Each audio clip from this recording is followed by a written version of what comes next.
Hello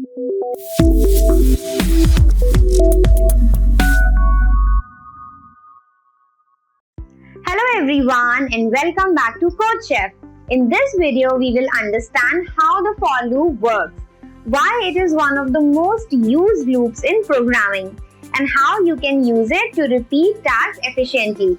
We'll break down the loop structure, learn how to set start and end ranges, and see how steps work inside a loop. So let's jump in.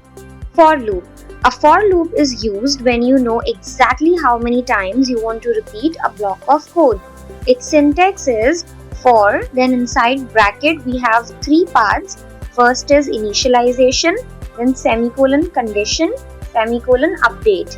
Then the curly brace begin for the code in case this for condition is true.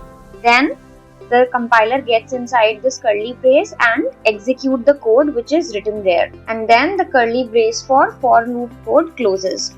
So basically, as I said, the condition has three parts. First is initialization, which runs only once before the loop starts. Then second is the condition, which is checked before every iteration. And last is update, which runs after every iteration. Now let us go to the CodeChef platform and see an example of for loop in C++. Here the program objective is printing alphabets A to Z using a for loop, and in the output we should get A, B, C, D, E, F.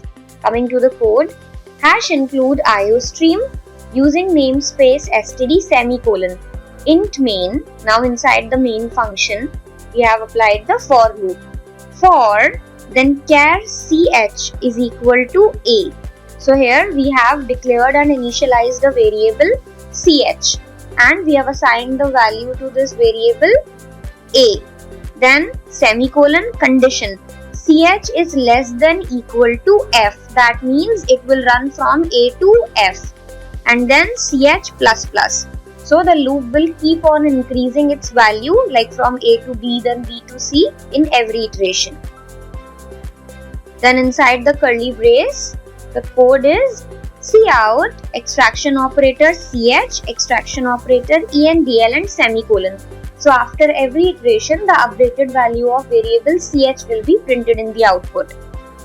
Endl for printing the next value of ch in a new line. Bracket close for loop, return 0, semicolon, and the main function ends here. Now let us run the program to see the output. A, B, C, D, E, F, which is exactly similar to the expected output. Range with start and end in for loops. A range-based for loop uses a start point and an end point and runs till the condition becomes false. It allows us to control how many times the loop runs. Its syntax is for I is equal to start, then I is less than equal to n, I plus plus. Then the bracket begins for the code which will be executed in case the for loop condition is true, and then the code will be written and bracket close. Now how it works? The starting value is the initial number with which the loop will start working, then end value is the stopping point. And lastly, the loop executes inclusively if the condition less than or equal to is true. Now let us go to the CodeChef platform and see an example of range with start and end in for loops. Here the program objective is print double of each number. In the input we will write 5 and 9. So then what will happen in the output? We will get double of each number from 5 to 9. For example, here in the output we can see 10. So the double of 5 is 10. Then from 5 till 9. So double of 6 is 12, 7 is 14, 8 is 16, and lastly 9. 9 is 18. So this is what the program objective is. Now coming to the code, hash include IOStream using namespace std semicolon. Then int main, the main function begins. Then int start, comma end semicolon. Cin extraction operator start semicolon. Cin extraction operator end semicolon. That means now we have to give the value of variable start and end as input, which we have decided to be 5 and 9. So the value of start point is 5 and ending point is 9. Then the for loop begins for int I is equal to start. The value of start here is 5. Then I is less than equal to end, which is 9. That means the loop will run till the value of I is incremented to 9 and I plus plus. So after every iteration, the value of start will increase by 1. Now curly brace, so the code begins for loop, cout extraction operator I plus I. So we want the double of each number. That means whatever is the value of I will be doubled. Then endl and semicolon. Bracket close for loop, return 0 semicolon and the main function ends here. Now let us run the program 10, 12, 14, 16, 18, which is exactly similar to the expected output. Range with step in for loops. We can use step in a for loop when we want to increment or decrement the loop value by more than 1. The step determines by how much the loop variable changes each time. Its syntax is for int I is equal to start, then condition is I less than equal to end, and then I plus is equal to step, bracket close. So here what are we doing?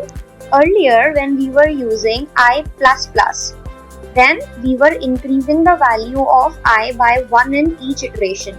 But here since we are writing I plus is equal to step, so here the value of I will be increased by any number more than 1, which we assign as the value of variable step. Then inside curly brace we will write the code which will be executed when the condition for the for loop is true. What are the practical uses of using range with step in for loop? The practical uses of using range with step in for loop is that it is used to process alternate elements. It can be used for iterating over grid-like patterns and for accessing every nth element. Now let us go to the CodeChef platform and see an example of this concept in C++. Here the program objective is displaying every fifth number from 0 to 50.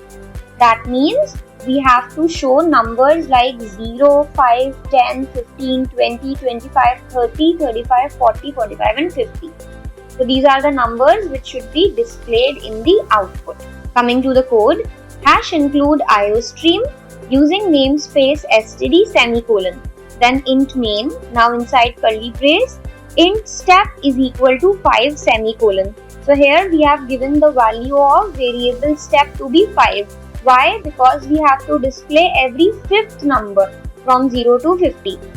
Then for loop condition is int I is equal to 0 because we have to write fifth number between 0 and 50. That is why the initial point is 0.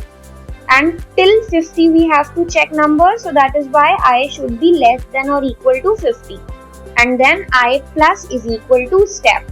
We know the value of step is 5. Then the curly brace for loop begins, cout extraction operator I and then extraction operator space in double inverted commas semicolon. Then the bracket for loop closes here, returns 0 semicolon and the main function ends here. Now let us run the program to see the output. It is exactly similar to the program objective. Negative step range in for loops. Negative step range in a for loop is specifically used when we want to run a loop backwards using a negative step. In this case, decrement the loop variable by a value instead of incrementing it. So here what we are doing, we are just taking a bigger value to start the loop and a smaller value to end the loop, and in every iteration we are reducing or decreasing the value of I by a certain number that we assign as the value of variable step, and that is why we call it negative step range in for loop. Having a look at the syntax, for int I is equal to start, because the value of start is greater than the value of end, So that is why the condition is I is greater than or equal to n. And then semicolon, I minus is equal to step. So here, because we are starting with a bigger value, so every time the loop runs, the value that we assign to variable step will be reduced from the value of variable I. Then curly braces, inside this curly brace we will write the code which will be executed if the condition is true and the curly brace close here. Now what are the applications of negative step range in for loop? It is used for reverse printing, backward traversal of arrays, countdown timers and reversing strings. And that wraps up part 1 of for loop basics. Today you learn how a for loop is structured and how to control it with start, end and step values. Make sure to practice using these concepts on the CodeChef platform. In the next part, we will explore more advanced features and real coding applications. Thank you so much for watching.